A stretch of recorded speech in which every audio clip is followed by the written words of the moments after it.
Olá, tudo bem? Sejam bem-vindos ao meu canal literário. Hoje nós vamos conversar sobre O Bebedor de Vinho de Palma. Antes de começar a falar sobre esse livro, por favor, se inscreva no canal, recomende para os seus amigos, curta, compartilhe, comente outras sugestões de vídeos que você gostaria de ver por aqui. E agora sim, vamos à resenha. Esse livro eu li agora, no início de 2025, de 2026, tô no passado ainda. E foi uma indicação do Arbóreo Literário, ele produz conteúdo no Instagram, no TikTok, aqui no YouTube mesmo. E eu gosto de pegar algumas indicações lá de livros bem fora de centro, assim. Ele costuma recomendar literaturas de países e autores que a gente não costuma ouvir falar tanto. E é um objetivo para mim nesse ano de 2026 conhecer esse tipo de literatura, porque a gente fica muito centralizado nos mesmos autores, né? Então, literatura russa, literatura americana, literatura inglesa, né? Outros países europeus aqui e ali, mas, né, existe um mundo inteiro além disso que a gente pouco ouve falar sequer. Então, eu quis começar esse ano com esse aqui, que é um livro nigeriano, do Amos Tutuola. O livro foi escrito em inglês, né? Na Nigéria falam inglês. E é um livro muito curioso, assim. Primeiro de tudo, quero falar sobre o conforto que essa edição traz para esse livro. Eu não sei explicar, mas é um livro muito gostoso de segurar. Eu não sei, ele é um pouquinho mais compridinho, né? Não é um livro tão largo. A capa dele é um material ótimo, as folhas também. Então é um livro que quando você segura para ler, ele encaixa de uma maneira maravilhosa. Eu tinha que falar sobre isso. Ele é da editora Ilimitada. Eu comprei na feira do livro da USP ano passado. Paguei bem baratinho, não lembro exatamente quanto, mas acho que não foi mais que R$ 30. Então, esse livro tem uma.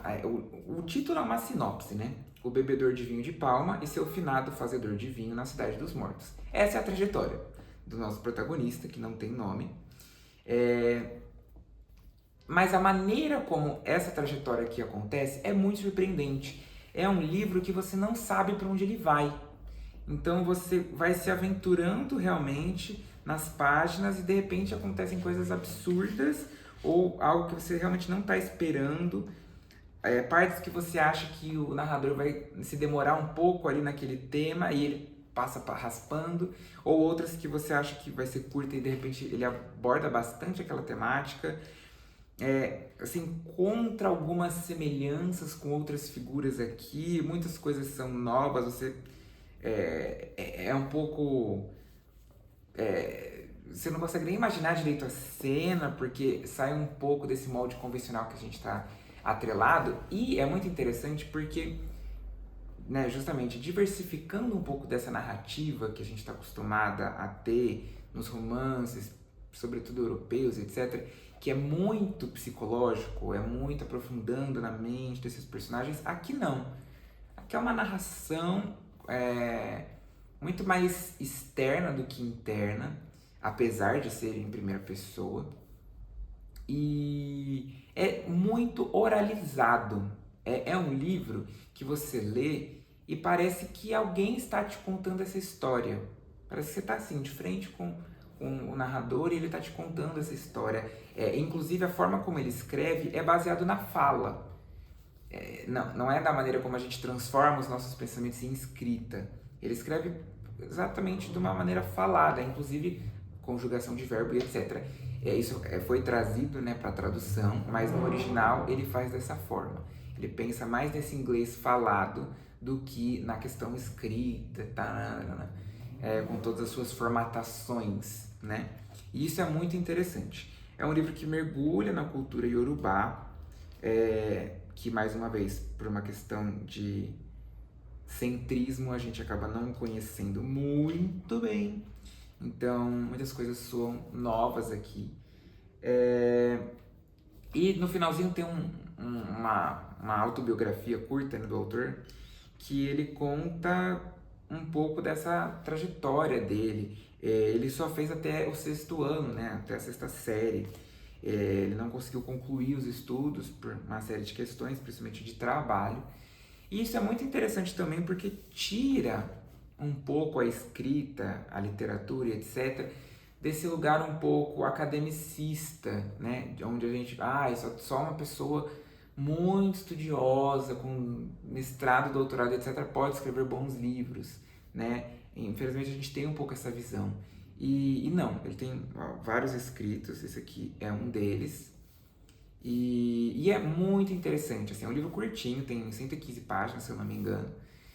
E é uma trajetória muito surpreendente, te conduz por caminhos que você não está esperando. Tem uma virada interessante do personagem, assim, as coisas que vai acontecendo.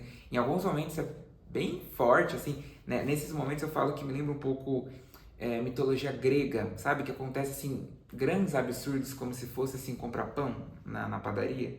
Em alguns momentos acontecem umas coisas assim, que você fala assim, eita, pera lá, eu não estava esperando isso. Essa coisa meio... É um livro de...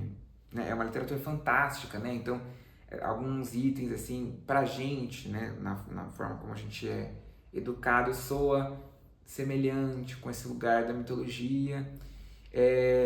E em outro momento tem um personagem específico que me lembra muito A Viagem de Chihiro. Sabe aquela sombra preta? Eu não lembro se ele tem nome, né? Mas enfim, aquela sombra preta que fica, tenho fome, eu tô com fome. Que ele sai engolindo as coisas assim. Tem uma figura no momento do livro que eu falei, gente, é ele. Eu até fiquei pensando qual seria uma possível relação, não sei se em alguma cultura existe realmente essa figura, não sei. Mas me lembrou muito esse personagem. E o livro foi publicado, aliás, né, em 1952. Então, assim, foi uma ótima leitura. Comecei o ano bem com esse daqui. Eu comecei esse livro esse ano e terminei esse ano. Então, tá aí uma ótima dica, um livro curtinho para você que quer variar um pouco seu repertório, conhecer outros autores, outros países, outras culturas. Eu acho que vale super a pena, é um projeto que eu quero estender para 2026. Conhecer coisa de, sei lá, um livro turco, sabe? Coisa muito fora de centro, de coisa que a gente realmente não está acostumado a ler ou a ouvir falar sobre. Então, O Bebedor de Vinho de Palma, recomendo bastante essa leitura. Conheçam também o trabalho do Arbóreo, o nome dele acho que é André, se eu não me engano, mas nas redes sociais ele sempre está como Arbóreo Literário. Ele traz bastante esse tipo de dica, de recomendação. Então é legal ler os clássicos, mas ler também coisas um pouco mais contemporâneas e principalmente algo meio decolonial, assim, acho que super faz sentido. E é isso. Até o próximo vídeo.